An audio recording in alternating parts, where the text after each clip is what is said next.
Good morning and happy Thursday. Back on my favorite bridge. I found the bald eagle nest over there. You'd think I would have seen it earlier.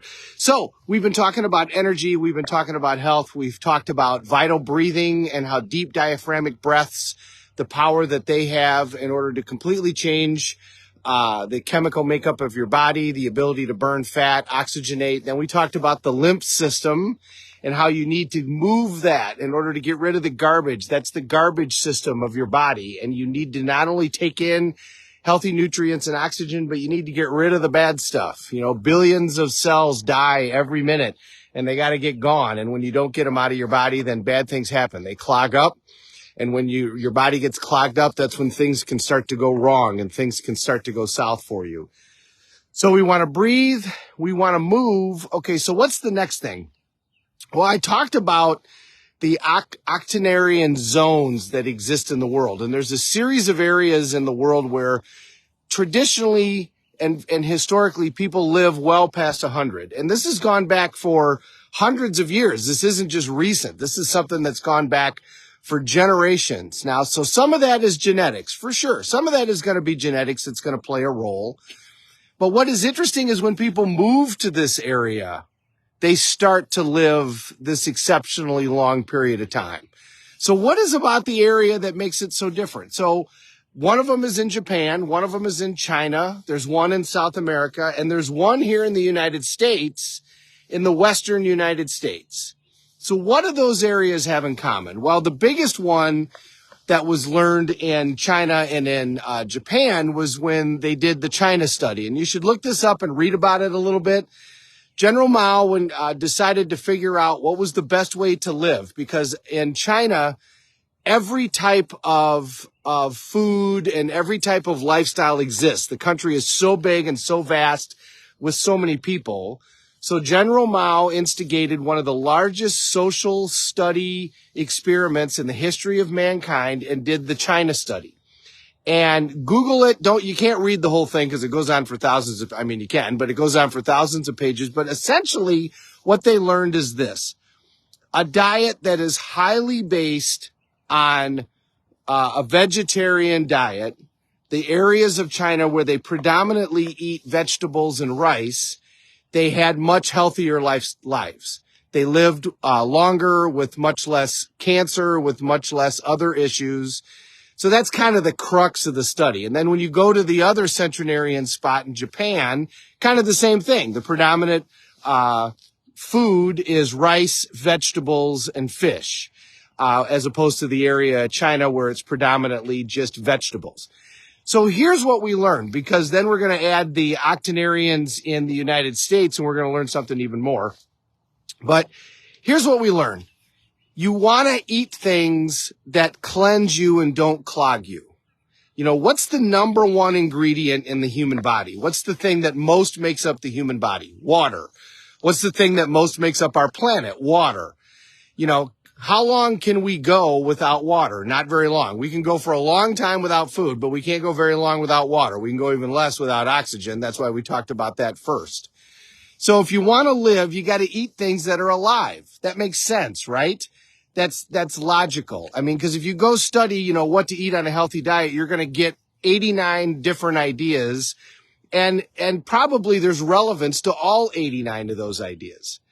But when you look at the areas where people live the longest, number one, the predominant portion of their food is made from fruits and vegetables that they get in their area, and mostly they are consumed in their natural state or very close to their natural state.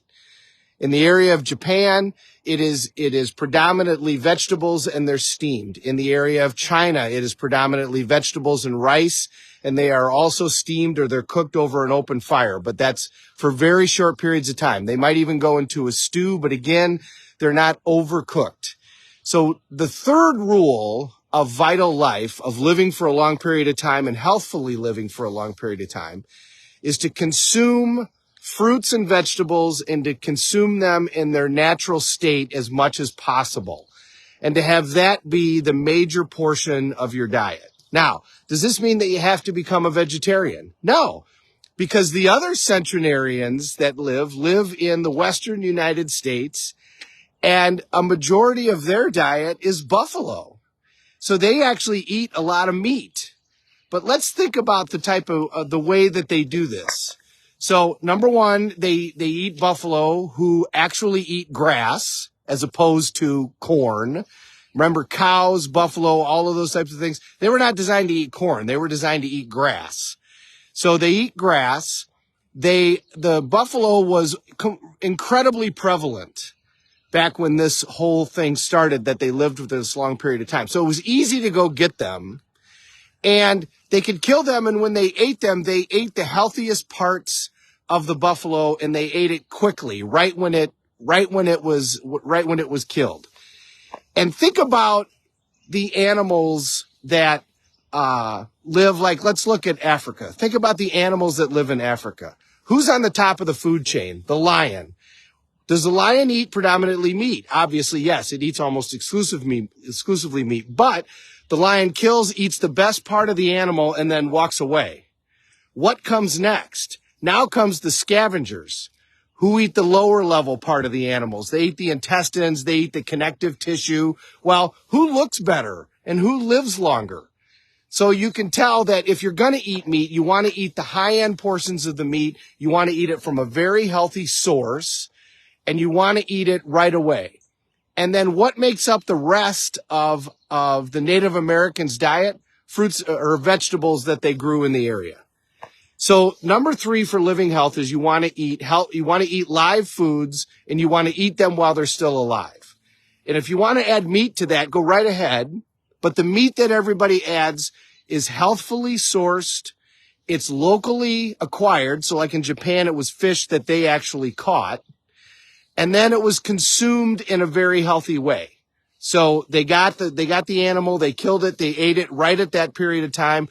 The way that they prepared it was very simple. They would cook it, and they didn't overcook it, and that was how it was consumed. But the predominant amount of their diet was done by vegetables that they grew. So rule number 3, eat things that are alive. If you want to live, eat things that are alive. That's a good way to remember it. And consume them more. The more water you put in your body, the better off that you're going to be. I hope that made sense. Good morning, everybody. Thanks to see you. Got a lot of people on this morning. I'm going to say hi, Mr. Lampy. Maria out in New York. My wife is actually on her way to a plane to go out just for the evening to meet somebody. You got to love that. Christina, wonderful to see you. Anita, thank you so much for being on. My cousin out in Boston, great to see you. Cece, good morning. I hope life is well for you. Sheila, oh my goodness. Or Chanel, you're on this morning along with Valerie. We have everybody on this morning. Thank you so much for watching, everybody. I truly appreciate it. I'm honored that you take the time to watch the videos. I hope they have value. Drop something in the chat. We're all in this together. Let's take care of each other.